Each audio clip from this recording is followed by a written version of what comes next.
Good morning student, আশা করছি সকলেই ভালো আছো। আজকে নিয়ে এলাম শতকরা থেকে শর্টকাট টিপসের একটা অঙ্ক। এখানে কি আছে, গ্রুপ ডি এক্সাম 2012 সালে পড়েছে। দালালের কমিশন 1/2% প্রাপ্য হয়। সে যদি কমিশন হিসাবে 500 টাকা পায় তবে জমিটির মূল্য কত? ধরি জমিটির মূল্য সমান হচ্ছে কত? জমিটির মূল্য সমান হচ্ছে 100%। শর্তানুসারে 1/2% সমান হচ্ছে 500 টাকা। 1% সমান হচ্ছে কত? 500 গুণিত 2 সমান হলো 1000 টাকা।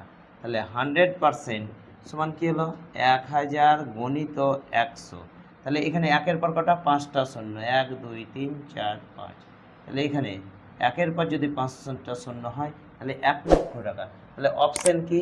সি সঠিক। যদি এই অঙ্কগুলি ভালো লেগে থাকে আমার স্টাডি ম্যাথমেটিক্স চ্যানেলটিকে সাবস্ক্রাইব এবং লাইক করুন।